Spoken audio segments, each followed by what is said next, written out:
दो चार नहीं 18 तरीके के होते हैं लोन। आपको कितना पता, बैंक जाने से पहले ले लीजिए पूरा ज्ञान, आएगा बहुत काम। बैंक और लोन इन शब्दों से पाला तो आपका पढ़ा ही होगा। आपकी जानकारी में कितने तरह के लोन होते हैं, होम, ऑटो, पर्सनल या फिर गोल्ड लोन, बिजनेस लोन भी जानते होंगे। लेकिन सिलसिला यहीं खत्म नहीं होता। बैंक पूरे 18 तरह के लोन बांटते हैं। आज आपको सभी की जानकारी देंगे। सेल्फ एम्प्लॉयड बिजनेस लोन खासतौर से बिजनेस करने वालों के लिए बना है। इसके लिए बिजनेस से जुड़े डॉक्यूमेंट देने होते हैं, जैसे income tax return, bank statement व अन्य फाइनेंशियल डॉक्यूमेंट। इसका इस्तेमाल कारोबार बढ़ाने या फिर नया बिजनेस शुरू करने में किया जा सकता है। बैंक व्यक्तिगत रूप से बिना कोई कोलेटरल या अनसिक्योर्ड पर्सनल लोन जारी करता है। इसका इस्तेमाल कर्ज लेने वाला अपनी मर्जी से कहीं भी कर सकता है। ये लोन आपकी कमाई और क्रेडिट स्कोर पर निर्भर करता है, लिहाजा ब्याज दरें ज्यादा होती हैं। इसी तरह के कोलेटरल यानी गिरवी रखने पर बैंक जारी करते हैं। इसके लिए बैंक के पास प्रॉपर्टी, एफडी या गोल्ड को गिरवी रखना पड़ता है। कोलेटरल की वजह से बैंक इस तरह के लोन पर ब्याज दरें कम रखते हैं। इसमें लोन का पैसा गिरवी रखी चीजों के अनुपात में ही तय किया जाता है। खास तरह के लोन है पर्सनल लाइन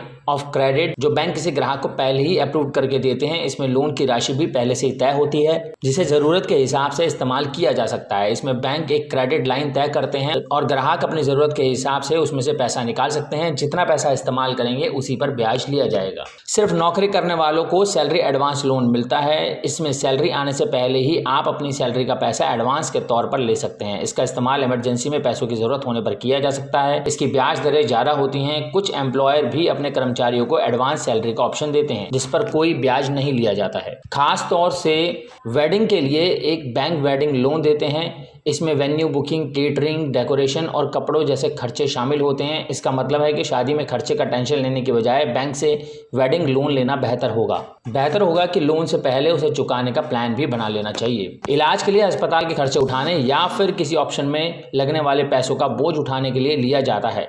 इसमें अस्पताल का खर्च, सर्जरी, डायग्नोस्टिक और अन्य मेडिकल खर्चे शामिल होते हैं। पढ़ाई और रहन सहन, किताबें व अन्य खर्चों के लिए एजुकेशन लोन का इस्तेमाल किया जाता है। इसमें स्कूल की फीस भी शामिल होती है। ये ग्रेजुएट से लेकर पोस्ट ग्रेजुएट और प्रोफेशनल कोर्सेज के लिए भी मिलता है। इसमें कोर्स की पढ़ाई होने तक मोरेटोरियम भी मिलता है और कई बैंक ब्याज पर सब्सिडी भी देते हैं। दुनिया घूमने का सपना देखने वालों के लिए भी बैंक निराश नहीं करते। इसके लिए बैंक ट्रैवल लोन ऑफर करते हैं। इसमें फ्लाइट टिकट, रहना, वीजा, फीस के अलावा अन्य तरह के खर्चे शामिल होते हैं। इसके लिए बैंक रीपेमेंट की एक निश्चित अवधि तय करते हैं और इसकी ब्याज दरें बहुत ज्यादा होती हैं। अगर किसी के ऊपर एक साथ कई तरह के लोन चल रहा है तो वह सभी को मिलाकर एक ही लोन में बदलवा सकता है। इसे ही डेप्थ कंसोलिडेशन लोन कहते हैं। इसके जरिए लोन की ब्याज दर घटाने के साथ ही एक ही जगह सभी तरह की ईएमआई भी जमा की जा सकती हैं। दिवाली या त्योहार पर अपने घर की मरम्मत करानी है अथवा पुताई या डिजाइन बदलना है तो इसके लिए बैंक से होम रेनोवेशन लोन लिया जा सकता है। इसमें किचन को मॉड्यूलर कराना,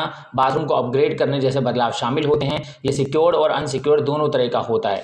इसी आधार पर ब्याज दरें भी तय होती हैं। अगर आपको इलेक्ट्रॉनिक सामान खरीदना है जैसे कि TV, fridge, AC, smartphone, laptop या फिर घर का फर्नीचर तो इसका इस्तेमाल कर सकते हैं। इसमें ब्याज और रीपेमेंट की अवधि लोन की राशि पर निर्भर करती है। यह एक तरह का शॉर्ट टर्म लोन होता है। इसमें कम अमाउंट डिबर्स किए जाते हैं। इसका इस्तेमाल आपात खर्चे के लिए कर सकते हैं। ये भी एक तरह का अनसिक्योर्ड पर्सनल लोन है, लिहाजा इसकी ब्याज दरें भी ज्यादा ही रहती हैं। ऐसे ग्राहक जो यूज्ड कार खरीदने की प्लानिंग करते हैं उन्हें बैंक इस तरह के लोन ऑफर करते हैं। सेकंड हैंड कार खरीदने के लिए आप बैंक से यूज्ड कार लोन ले सकते हैं। इस पर ब्याज दर बहुत ज्यादा नहीं होती और कार की कीमत उसकी कंडीशन के हिसाब से लोन का अमाउंट तय होता है। पूरी तरह से सिक्योर्ड लोन है जो सोने के आभूषण के बदले दिए जाते हैं। बैंक कोलेटरल के तौर पर आपका सोना गिरवी रखते हैं और तत्काल फंड उपलब्ध करा देते हैं। लोन का अमाउंट सोने के बाजार कीमत का करीब 70% तक रहता है। तत्काल पैसों की जरूरत है तो यह काफी काम का लोन है। किसी बिजनेस या पर्सनल व्यक्ति को दिया जाता है। इसमें पहले ही लोन की राशि तय होती है, यानी क्रेडिट लाइन पहले से ही निर्धारित हो जाती है। ग्राहक को जितनी जरूरत होगी उतना ही पैसा निकालेगा और उसी हिसाब से ब्याज दरें भी तय की जाती हैं। यानी बैंक आपके क्रेडिट कार्ड लिमिट के आधार पर पहले ही क्रेडिट लाइन बना देते हैं। इसमें तय की गई राशि तक लोन जब चाहे तब ले सकते हैं। आपके पास क्रेडिट कार्ड है तो उस पर भी आपको लोन मिल सकता है। बैंक की ओर से इस लोन की राशि पहले ही तय हो जाती है, यानी बैंक आपके क्रेडिट कार्ड लिमिट के आधार पर पहले ही क्रेडिट लाइन बना देते हैं। इसमें तय की गई राशि तक लोन